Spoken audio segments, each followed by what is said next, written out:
Crazy Crab in the house, and I'm going to talk about Star Wars The Last Jedi.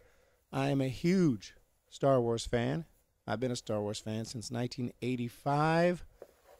When I watched the originals, I thought they were amazing. Watched them over and over for years and years and years. And then, of course, the prequels came out. It was exciting, but I didn't have high expectations. I knew they weren't going to be as good.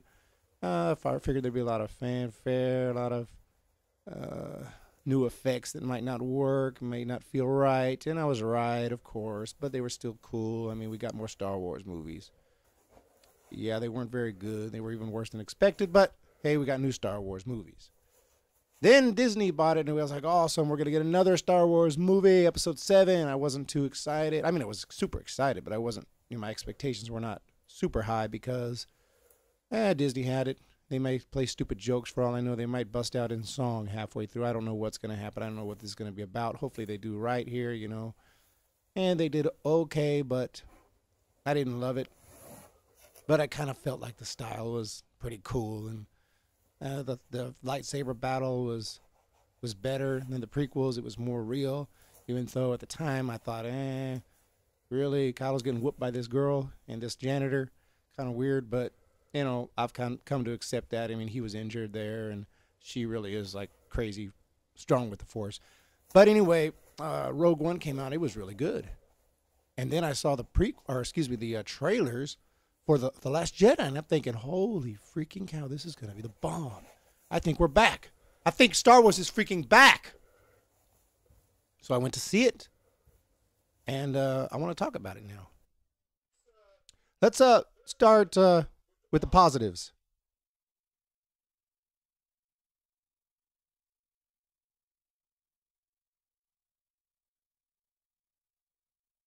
Uh,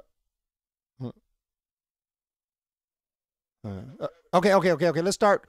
No, just kidding. There are some positives here. For example, people didn't like how Luke threw the lightsaber over his shoulder. Okay, for me, I'm not particularly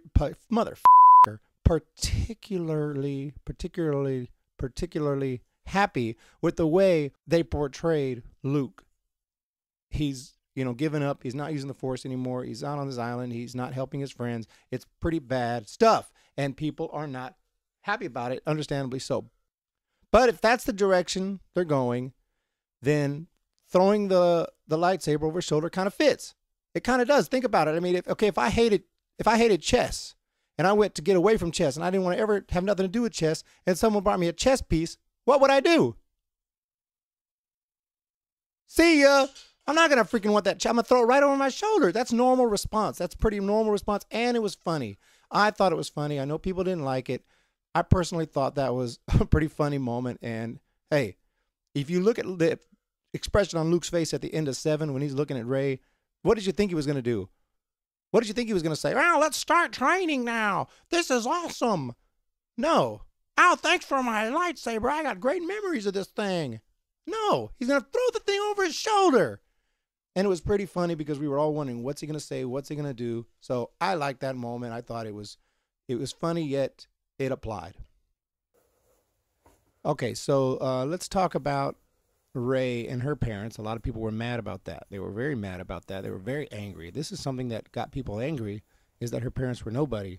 And I thought, first of all, no, that didn't make me angry because I completely expected that. And I think if you expected anything else, I think you were setting yourself up for failure.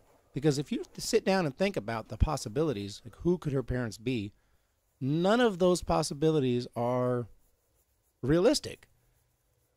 Let's accept the fact Disney is not going to make some kind of sudden reveal where her parents are somebody who's not even in the new movies. Like Obi-Wan Kenobi, who is hardly mentioned and does not appear in these new movies. So what kind of twist would that be for somebody who's just watching these new ones and hasn't really watched the old ones? Or hasn't watched the prequels? They don't know who Obi-Wan Kenobi is. Is that much of a twist? You're like, okay, her parents, some guy named Obi-Wan Kenobi. Oh, I think I heard of him. I think he was like in the old movies or something. That's not much of a twist for a lot of people. They're not going to do that. They want these movies to be able to kind of stand together as epic movies themselves, where you can watch episodes 7, 8, and 9, and it works. That wouldn't work. Same goes for the Emperor, Sidious or Palpatine. It would be kind of cool, but what, Palpatine, her grandpa or something, but yeah, we don't know who Palpatine had kids, and then the kids had kids, and we don't know any of that. It just doesn't work.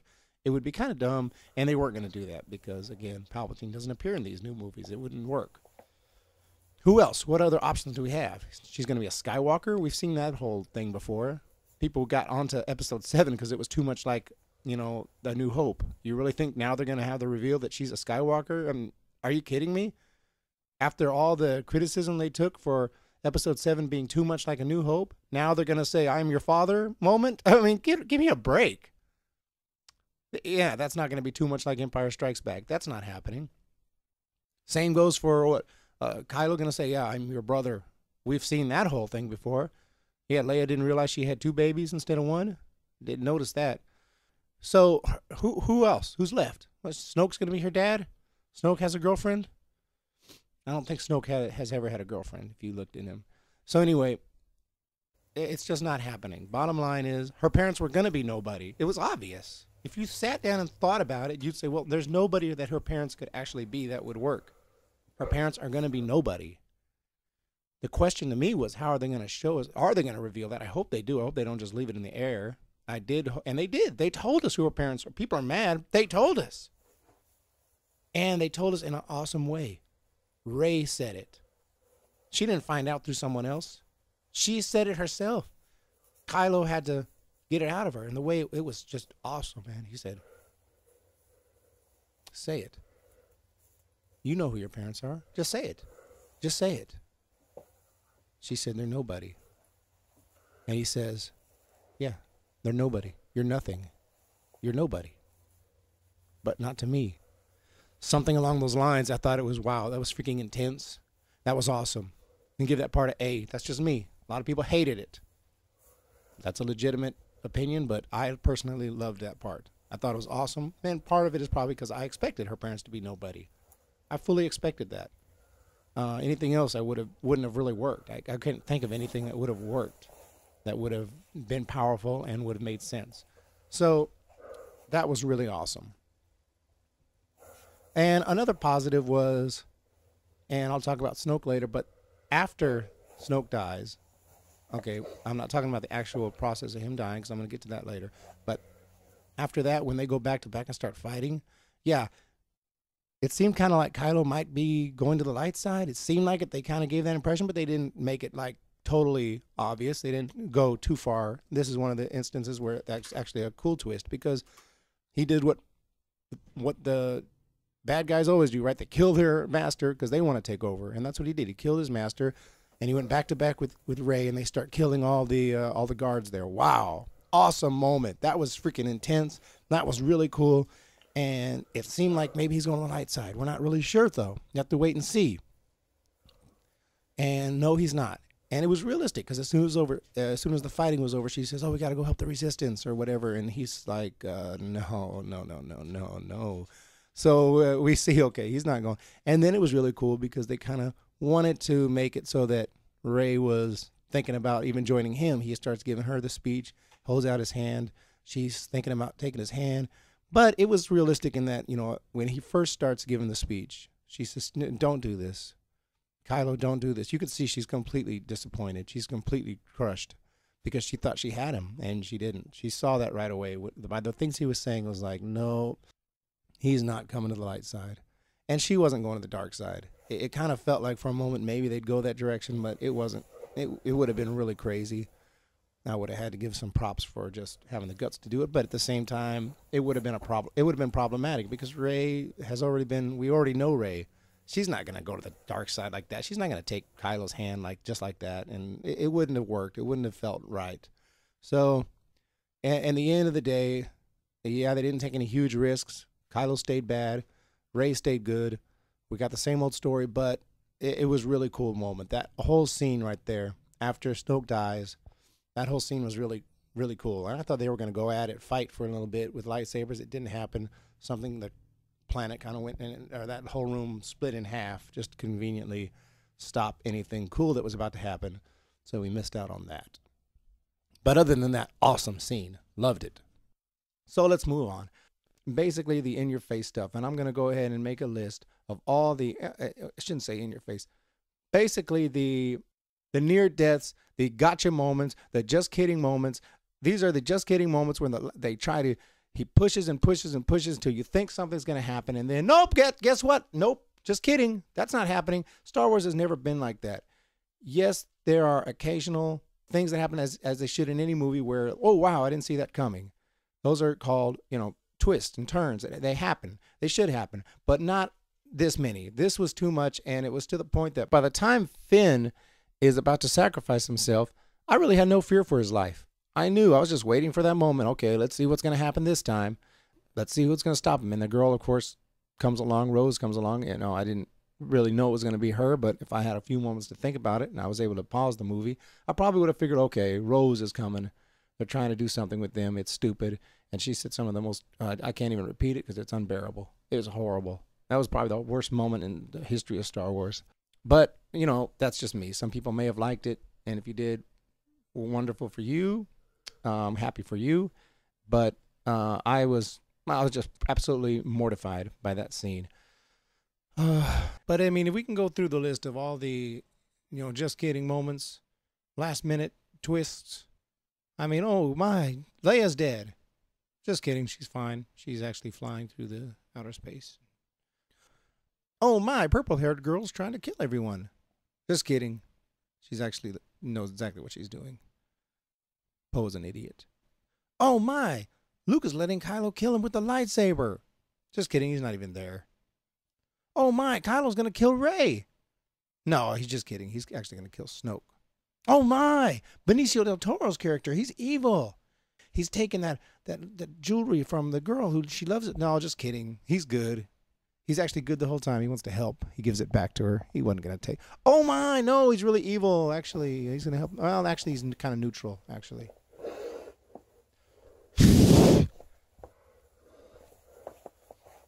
Excuse me. Snoke. Got an itch. Snoke. So, what's the deal with Snoke? So, we thought we were going to find something out about Snoke. We thought we were going to get some backstory there. You don't have to give a backstory, I guess, but people say, oh, the Emperor didn't have a backstory. But when the Emperor, we're shown the Emperor in episode 5 and 6, and we find out about the Emperor. Well, we don't know. We don't have a back history. We don't know what went on before these movies were made. How did he get into power? Well, we eventually find out in the prequels, but we don't have to know that because we just assume some way, somehow he got into power. It's harder to do that with Snoke because at the end of Return of the Jedi, we see that the Emperor is gone. The Emperor is killed. It looks like the rebels have won. It looks like there's going to be peace in the galaxy, blah, blah, blah. Luke Skywalker the hero. Everything is good to go.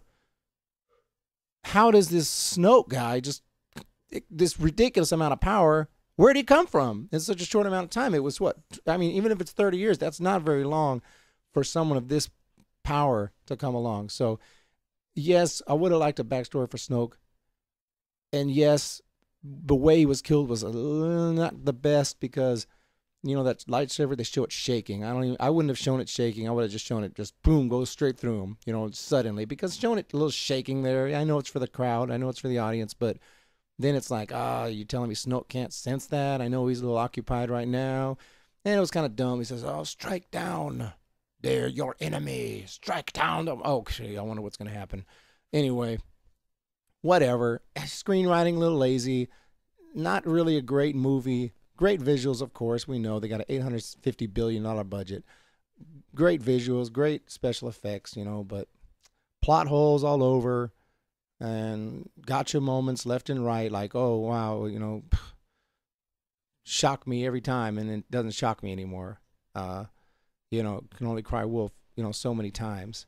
And Luke Skywalker at the end, the last thing that people really get bothered by, and I was bothered by it too. I was bothered by the Luke Skywalker scene at the end, although, it was kind of cool, but he really should have been there in person. That would have been so much more awesome, and people would have loved that movie. And I had an idea, like, we saw his X-Wing underwater in the same way it was under the little swamp in episode 5. He's trying to lift it out using the Force, and Yoda's there, and He's having trouble doing it. He can't really do it. You know, first he says, I'll give it a try. Yoda says, no, you do not try. There is no try. Do or do not. And, you know, he's not able to do it. He says, you ask the impossible. So Yoda goes ahead and does it. He brings out the X-Wing. It comes out of the swamp. It flies around. It kind of moves around and then it lands on the ground. And he says, I can't believe it. And he says, that's why you fail. I mean, a big, strong moment. I know most Star Wars fans know this moment pretty well. And here we have the X-Wing underwater again. I said, maybe it'd be kind of cool, and they don't have to, like, push it in our faces too much. But, you know, after Rey leaves the island, by the way, that was a cool moment when she gave him one more chance to grab the lightsaber. She says, I'm going to get Kylo. And Kylo's going good. And he's, no, this is not going to go like you think. You know, don't do this. And she says, she tries to hand him the lightsaber. Hey, here you go. You want this? Let's do this. He doesn't take it. She says, I'm out. I'm getting Kylo. So, pretty cool moment. And I'm thinking, okay, after she leaves, why not? He's sitting there. Maybe he sits there and you see he feels bad. Of course he feels bad. She just took off and he's got to, I feel like, man, what can I do? Should I go help? And maybe he closes his eyes right there and you see he's kind of using the Force. Maybe he's just meditating, concentrating. We don't really know, but he's sitting there and he's focused. And then maybe in the background, maybe we see that X-Wing somehow, you know, give it a shot. Maybe he's not sitting up on, you know, he's sitting closer to where that X-Wing is, but we don't really know. We just see some water in the background, and he's sitting there, and the water starts bubbling. We're like, what's going on? And the X-Wing starts to come up. And, you know, they don't have to make it too crazy. Just have that X-Wing come up, and then, boom, flip shots. Go back somewhere else. That's all we needed to see. You know, not everything has to be a shock. Why not have some anticipation? Because now they don't go back to Luke Skywalker for a while. They don't go back to him at all on that island. In fact, now we're just going to follow the plot like normal. And then when things are happening on Crate, you know what's in everyone's mind in that theater. Oh my freaking gosh, he's on his way. Any minute now, that X-Wing is going to come up behind all those walkers and go boom, pew, pew, pew, and take them out. And the freaking X-Wing goes down into the snow, and out comes Luke. He's ready to rock. And, you know, then he goes up against Kylo for real. And it means a lot more when he's really there. And Kylo says, you know, are you here to save my soul? And Luke says, no. No, I'm here to take you out, man. And it's real.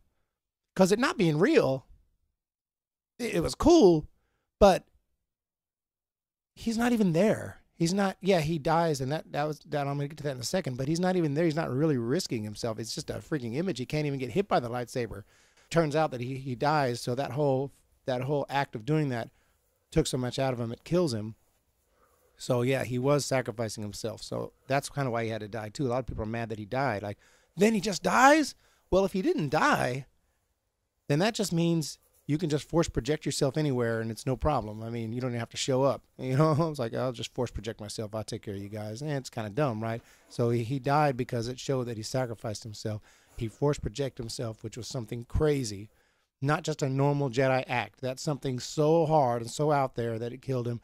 Okay, so the whole thing, I mean, it's acceptable. I don't, you know, I'm not trying to complain. I'm just saying that was what I might have done. If I was on set, I said, hey, you know, what do you think of this, Ryan? You know, I'd say, Mr. Johnson, you know, I think this would just be freaking awesome. I mean, your idea is cool. Your idea is original.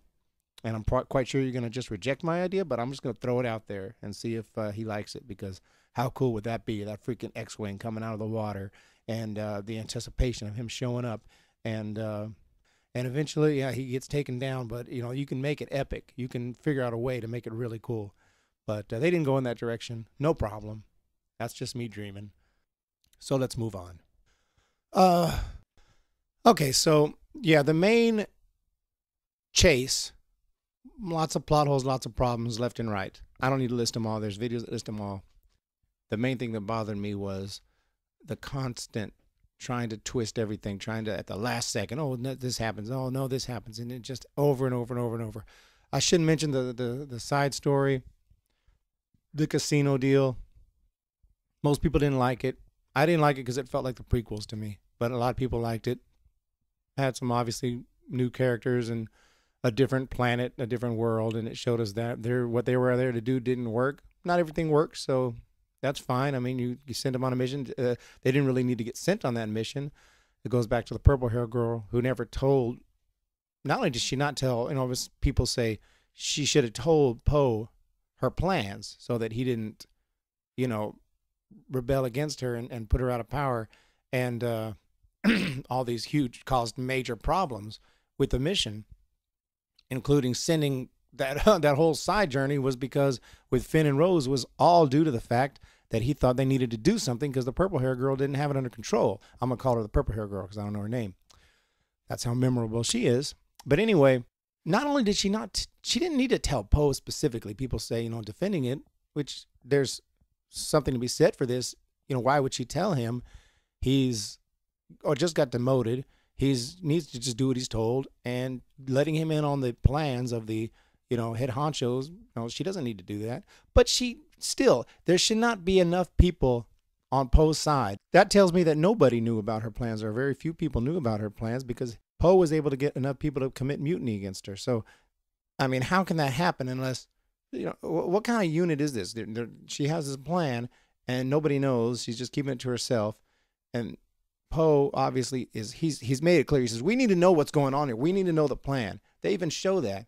He's getting frustrated. Everyone is frustrated, and they're able to take her out of power. You don't have, you have a plan. People know about it. Say, this is our plan of operation. Even the lower people know about the overall plan.